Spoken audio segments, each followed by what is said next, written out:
So, Lara, this is your final deployment assignment. Congratulations.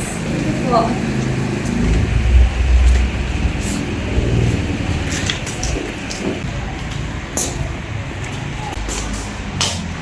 Sabi ang layo naman ito. Kala ko kahit pa paano malapit lang sa city. Ito. Ma'am, excuse po. Is this the final location na po? Yes, Lara, final na where you needed the most. I know it's far and it's not easy, pero malaking bagay ang role mo roon. Maraming salamat po. I understand po. Hindi ito yung ni-imagine ko. Hindi ito yung gusto ko. Pero kailangan kasi trabaho to.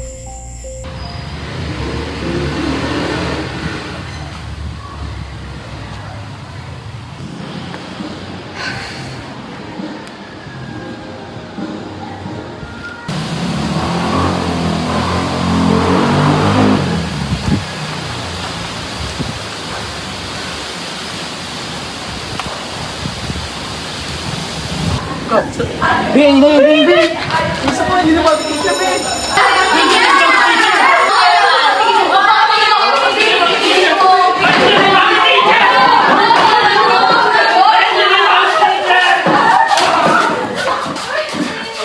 Piling ko na nila. Kaya nga, pala mo laging piling doon. Grabe na talaga. Kumalman na lang kayo. Pero teka, kilala na ba kung sino yung bago sa inyo? Sabi nung kabilang session ako naman. Ay, doon sa ibang lugar. City Atas yung... Wow! Piling ko terror na may pagka-social yun. Uy, piling ko din! Diba?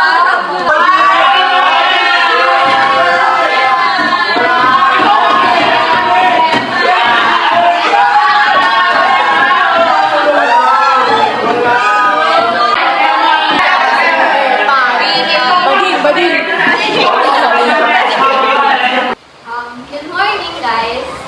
Hello po. Magandang umaga po. Magandang araw po. Good morning Good morning po. I am Lara at ako ang inyong bagong guro. Ma'am! Taga-saan ka po? Ako, galing ako sa city. Ay, baka hindi yan magtagal sa atin si Ma'am. Diba?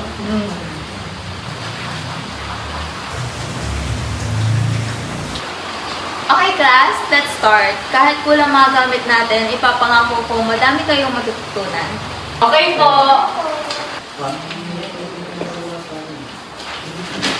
Dapat ka ba kasi gagawa? Bumili na lang tayo ng fishball dito sa labas. Bumili na yan. Bumili na tayo ng fishball.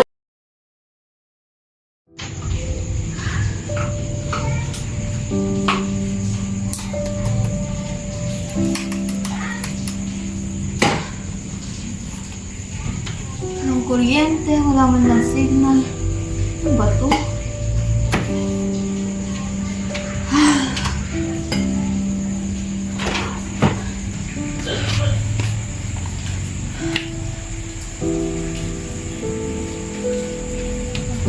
Nagandaan ko to. Ang taon na nag-aral, ang puyat. Magnahanglaw to, tapos dito.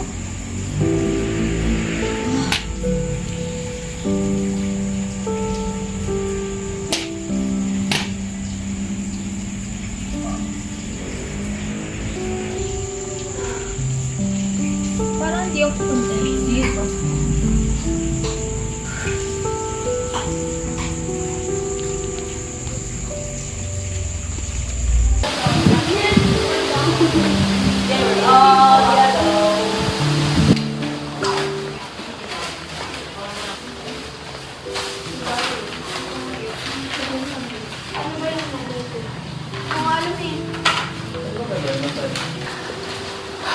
Ang init naman.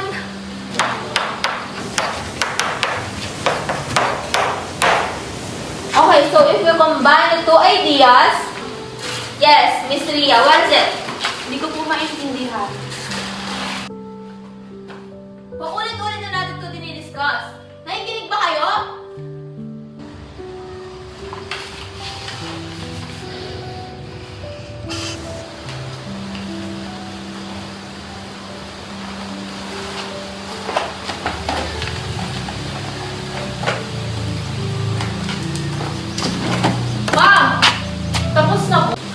Hindi. Hindi na ako babalik.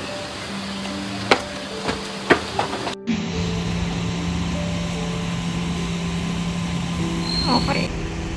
Umalis na talaga? Oo, hindi na bumalik after ng class. Wala man lang paalam sa principal. Oo, hindi mala nag-iwan ng note. Nice, nang nakumlado pa lang. Akala ko pa naman siya na yung magbibigay pag-asa sa mga bata. Ang hirap talaga dito, hindi lahat handa. Hindi lang katalinuhan kailangan dito. Lakas ng loob. Kung siya nga, sumuko. Kaya pa kaya?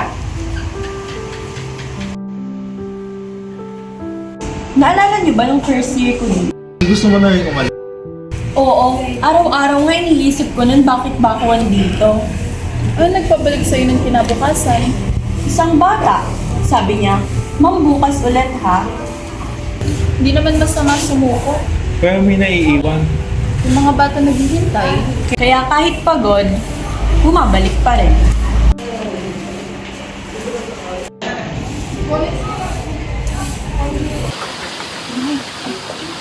FYI lang ha, may teacher na umalis dito.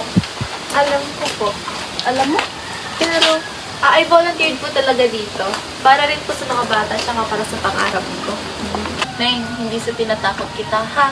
Alam naman natin may umalis na teacher dito. Baka mamaya pag-antayin mo kami sa wala at iwan sa ere. Ay naku, hindi po. Kaya nga po ako nag-volunteer.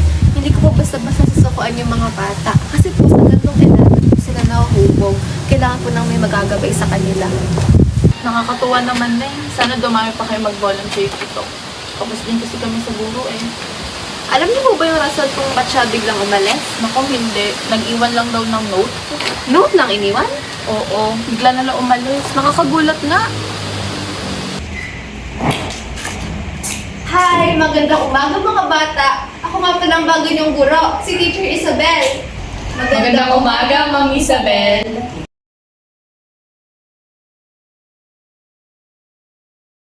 Huwag kayong mag-alala. Sa klase ko, hahayaan ko kayong maging kayo at huminga. Okay lang magkamali. Okay lang mahiya. Mas okay nga yun kasi doon tayo natututo. Ngayon kilala niyo na ako, gusto ko rin kayong makilala. Magandang umaga po, ma'am. Ako po si Ria. At ako naman po si Mia.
Oo ha, walang kuryente pero may ipak tayo.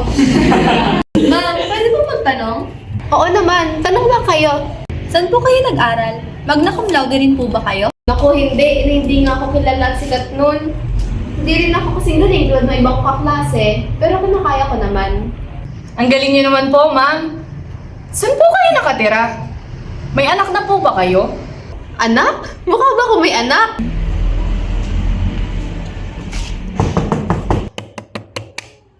Iha, halika muna rito. Tawag lahat ng guro sa principal's office.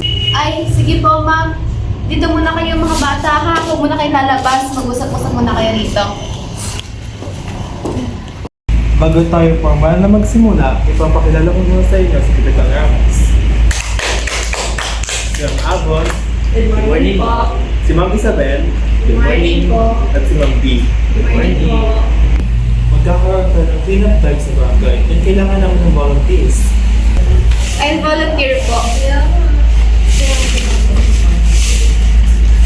Salamat, Ma'am Isabel. Meron pa bang ibang volunteers? Anyone? Okay, si Ma'am Isabel lang. Okay, then we're set. I-propose na lang namin yung details mamaya. Stay tuned. Thank you po, sir. Thank you po, Kap. Thank you.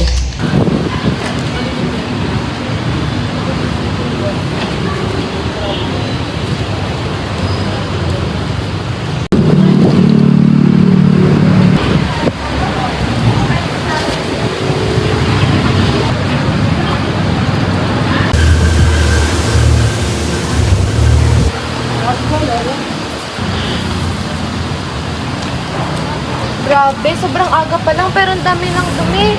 Tara, bilis na tayo para matapos agad. Hi, ma'am. Good morning. Good morning. Ayun na siya. Ma'am Isabel, good morning po. Ready na po kami. Ano po bang may tutulong namin sa inyo? Good morning. Gano'n lang kayo sa kabilang side maglinis para bilis tayo matapos. Okay po. Ma'am, ang init naman agad eh. Konting tsaga lang, huy, para rin to sa malinis na barangay. Yes, sige lang. Bye.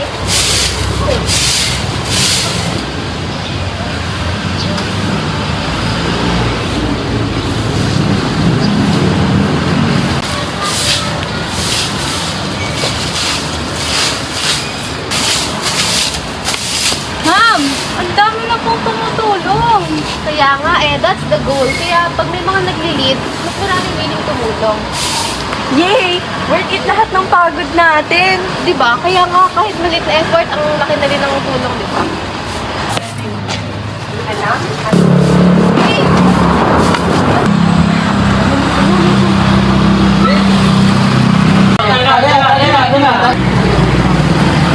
Pabili po!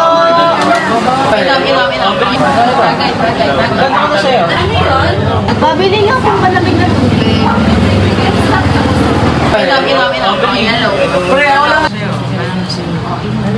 Ikaw ba yung bagong teacher mo? Opo. Nandun po sa taas ng trabaho. Ako nga po pala si Isabel. Ganda mo ba sa'yo? Ma'am, sali ko muna sa sakay namin, oh. Masaya to. Ako, di ako nagsusugal, tsaka di ako maalamnan. Hindi na kasi ma'am, tuturuan ka namin. Promise, madali lang to. Pagkatuto ka, masaya to. Halika na, appreciate na. Wait, sa loob po talaga. Tsaka ang dami ko pa pong lilinisin. Mas madalas po tayo matatapos pag magtutulong-tulungan tayo. Saan po yung bahay niya?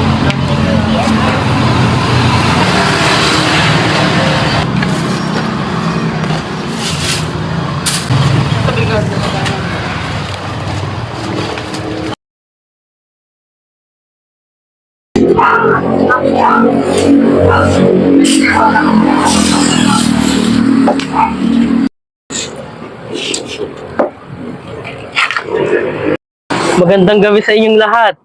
Tayo tapos na at makikita nyo naman kung gaano kalinis ang ating kapaligiran. Salamat sa inyong mga nag-volunteer at tumulong sa paglilinis. At lalong maraming salamat sa iyo, Ma'am Isabel. Salamat sa pag-volunteer at pagtulong. At salamat na rin sa pag-lead sa amin. Maaari bang humingi ng onting mensahe?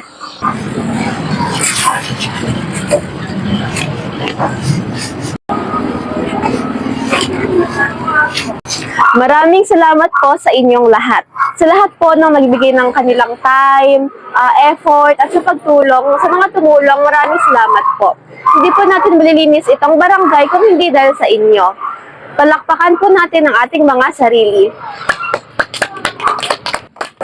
At dahil nandito na po ako sa inyong harapan, igagrab ko na po ang opportunity para sabihin sa inyo ang mga naranasan ng mga estudyante sa ating paaralan. May inihanda po akong maikling mensahe.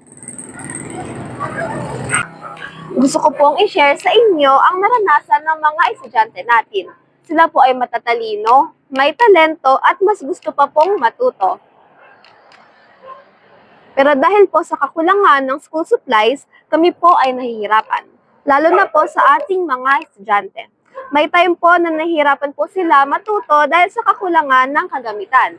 May time rin na nahihirapan sila dahil nag-aaral po sila sa kalagitnaan ng mainit na panahon. Dahil po walang electric fan. Ano po bang pwede naming maitulong? Kahit simple lang po, hindi po natin kailangan ng sobrang bago. Kahit yung gamit na po, as long as may nasusulatan pa po. Pwede pong lapis, notebook, or electric fan. Malaking tulong na po ito sa ating mga estudyante na gusto-gusto pa pong matuto.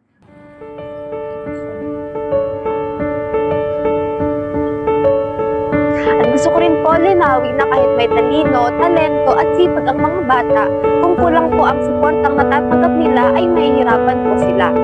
Maraming salamat sa paglinaw, Ma'am Isabel. At maraming salamat din sa inyong mga nakinig. Palakpakan ang ating mga sarili.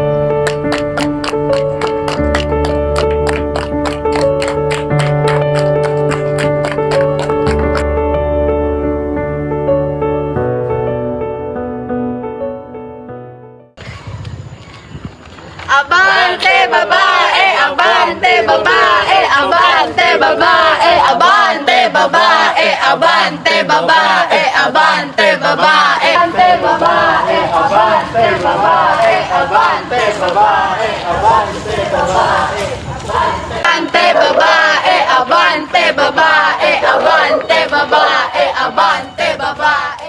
Hoy, ano lang kasi Ma'am Isabel? Grabe yung ginagawa nila. Gusto ko na last week na. Bakit? Natuna ako.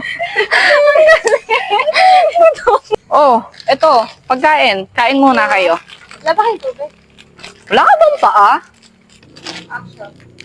Uy, let's play Uno. I heard masaya yung game na yun. May Uno ba kayo? Oo, teka, kunin ko. Oo nga, masaya. Ayan. May Uno naman pala. Oh my gosh, is that Ma'am Isabel? Saan? Ayun, no? Ano nakalagay? Hindi ko mabasa. Women can lead. Yun ang nakalagay. Abante babae, abante babae. Grabe, no? I just realized something. Ako rin. She never told us who to support. Oo nga, no? And also, she never forced her opinion on us. Grabe. She really is a teacher, ano? Passionate, committed, and determined to her principles.